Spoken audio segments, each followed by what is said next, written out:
Hello, everyone, and welcome back to Business English with Rio and Ethan. I am Rio, your host, and I am so happy you are here with us today. And I am Ethan. Hello, hello. It is great to be here. I always get excited for these episodes. Me too. If you are joining us for the first time, welcome. This podcast is for people learning English for work. We cover real phrases for real business situations, spoken slowly and clearly. And if you have been with us before, then you already know. We are working through a big list of business English phrases. We have been replacing simple, casual phrases with more professional ones. Today we are continuing with phrases 11 to 20. In business English, we call this being diplomatic. That means you are honest, but also careful and polite. You protect the relationship with the other person, even when saying something difficult. And today, we will practice exactly that. Today's episode covers two sections. Section 3 is about negotiation, disagreement, and apology, phrases for difficult moments. Section 4 is about gratitude and follow-up, phrases for saying thank you professionally. Let us begin. Section 3. Negotiation, disagreement, and apology. These are the hardest situations for me. When something goes wrong or I need to say no, I never know what to say. My instinct is to be very indirect and polite, but I do not always know how to do that in English. That feeling is so common. The good news is English does have polite, indirect ways to handle these moments. You just need the right phrases. Let us start with phrase 11. Phrase 11. The situation is this. A client asks you to do something, but it is not possible. What do most people say? They say, I cannot do that. Very direct, right? Right, and it is not wrong exactly, it is honest. But the problem is, it sounds very blunt. Blunt means very direct and a little hard. It can feel like a door closing in someone's face. So instead, we use this phrase. Listen carefully. The professional phrase is, regrettably, that may prove difficult under the current circumstances. Wow, okay. That is very different. Can you say it one more time, slowly? Of course, regrettably, that may prove difficult under the current circumstances. Let me explain. Regrettably means unfortunately, a soft, apologetic opening. That may prove difficult uses the word may, not will be, which keeps things less absolute and softer. And under the current circumstances means in the situation right now, leaving open the possibility that things could change. Oh, that is really clever. So you are not saying absolutely no. You are saying, right now in this situation, it is hard. It leaves the door open a little bit. Exactly. This is what we call a cushion phrase. You are still saying no, but you are wrapping it in soft, polite language. Keep this one ready for any situation where you need to decline gracefully. Okay, let us move on to phrase 12. This one is about disagreement. Imagine you are in a meeting. A colleague shares an idea, and you think there is a problem with it. What do most people want to say? Oh, I know this one. I have done this. You want to say, I don't think so, or even worse, you are wrong. I have definitely said I don't think so in a meeting before. Is that bad? Well, I don't think so is a little casual for a formal meeting, and you are wrong. That one can really damage a relationship. Even if the person is wrong, saying it so directly can make them feel embarrassed or defensive. In business, we want to keep the relationship healthy, so we use a phrase that shows we heard the other person, but we gently offer a different view. The professional phrase is, I see your point, however, we might also want to consider. I see your point. However, we might also want to consider, oh, I like that. It starts with something positive, right? You are saying I hear you. Yes, I see your point means I understand what you are saying. It shows respect. However is a formal transition word that means but, and it is perfect for professional conversations. Then, We might also want to consider uses soft language, might instead of must, and also shows you are adding to their idea, not replacing it. The whole phrase says, I respect your view, and here is another angle worth thinking about. Let us move to phrase 13. This one is very practical. You need to negotiate a price. Maybe you think something is too expensive. What is the casual, direct way to say it? Oh, easy. You say, it is too expensive. Can you make it cheaper? I've heard people say this, and it always feels a little awkward in a business setting. Like, it is too direct. Yes, it is honest, but it can sound rude, especially to a vendor or supplier you want to build a long relationship with. The professional phrase for this situation is there any flexibility in the pricing to better align with our budget constraints? Wow, that is really elegant. Let me try to repeat it. Is there any flexibility in the pricing to better align with our budget constraints? Did I get it right? Perfect. Flexibility means the ability to change or adapt. When you ask, is there any flexibility, you are asking if there is room to move, not saying the price is bad. Pricing is the formal business word for price, and to better align with our budget constraints means to fit within your financial limits. It is very respectful. You are not blaming the vendor. You are opening a conversation. Okay, let us go to phrase 14.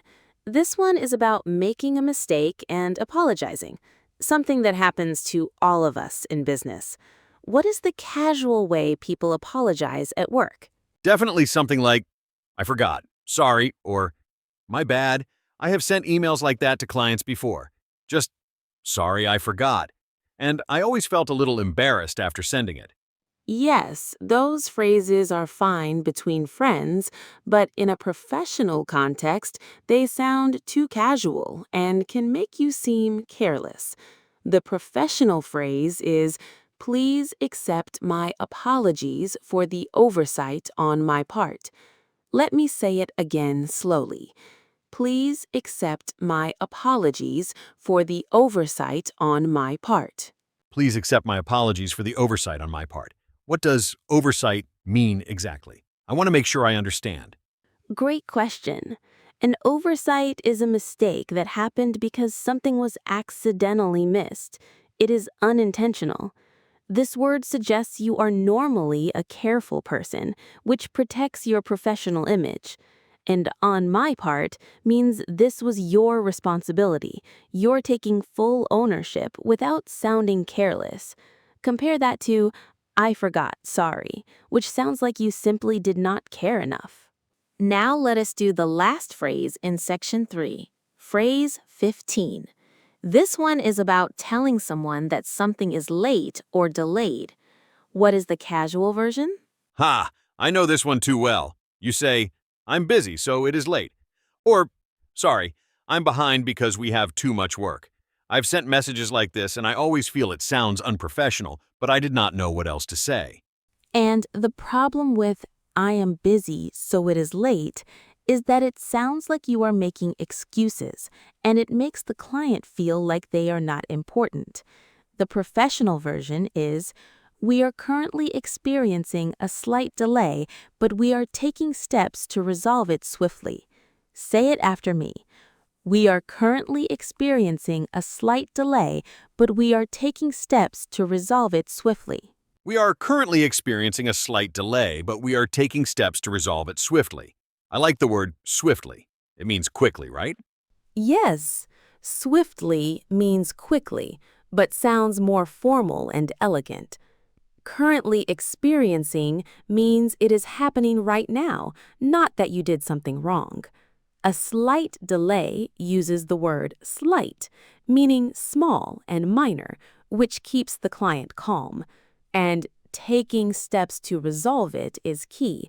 You are not just reporting a problem, you are showing you are already working on a solution. That gives the client confidence. Okay, listeners, we are now moving into section 4, gratitude and follow-up. These are phrases for saying thank you and closing conversations in a professional, memorable way. Even expressing gratitude has a more powerful level that can truly impress people. Phrase 16. Okay, the simple version is, thanks for your help, which is fine, right?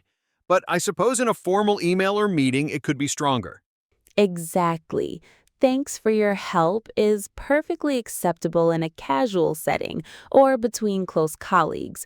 But when you want to really show deep appreciation, for example, when a colleague went out of their way to help you finish a big project, you want something with more weight.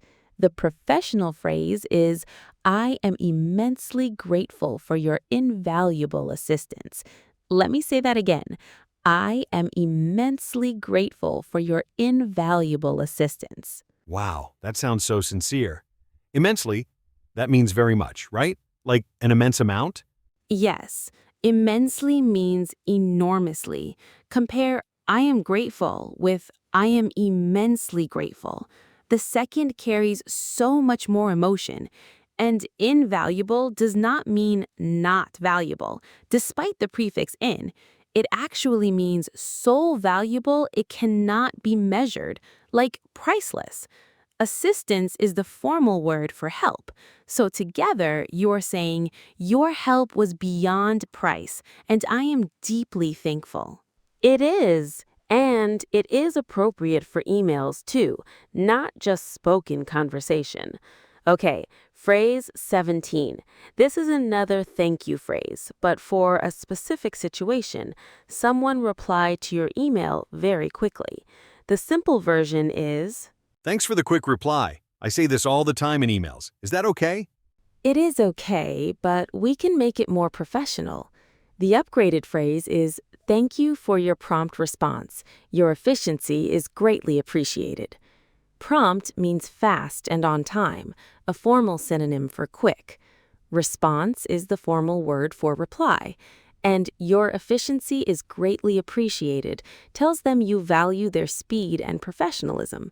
This works beautifully as the opening line of any reply email. I feel more confident about my emails already. Okay, what is next?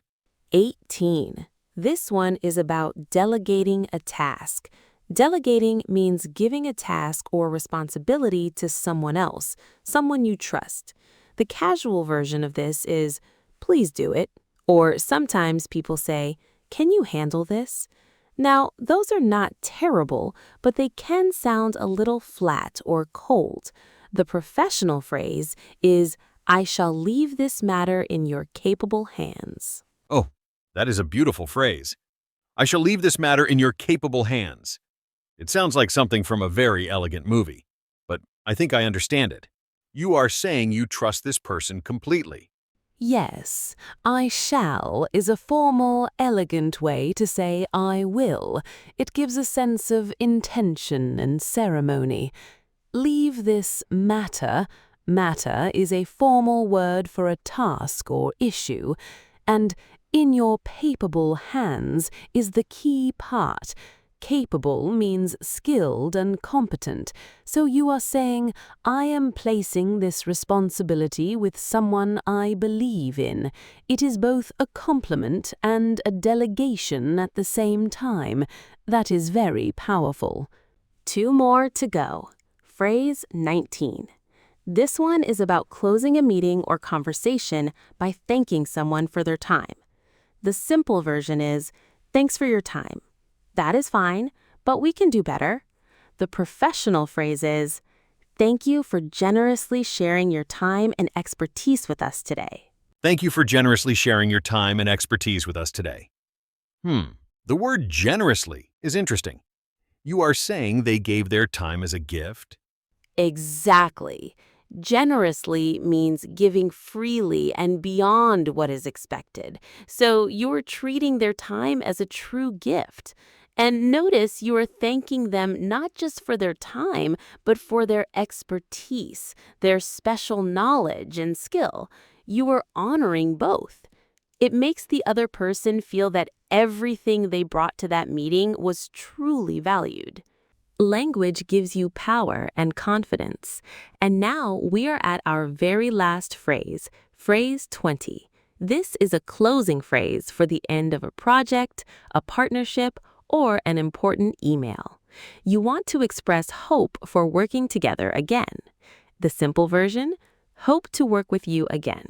The professional phrase is, I look forward to the prospect of collaborating with you again in the near future. I look forward to the prospect of collaborating with you again in the near future. Oh, that is a very graceful way to end. The prospect of, what does that mean exactly? Prospect means a possibility in the future, so the prospect of collaborating means the possibility of working together. It is humble. You are expressing hope, not assuming it will happen. Collaborating is the formal word for working together, and in the near future means soon. This phrase gracefully closes one chapter while opening the door to the next. Thank you, Rio. Today's phrases covered so many real situations: declining requests, disagreeing, negotiating, apologizing, expressing gratitude, and closing conversations. These are things that happen in business every single day. Regrettably, that may prove difficult under the current circumstances. I see your point. However, we might also want to consider, is there any flexibility in the pricing to better align with our budget constraints? Phrase 14. Please accept my apologies for the oversight on my part. Phrase 15.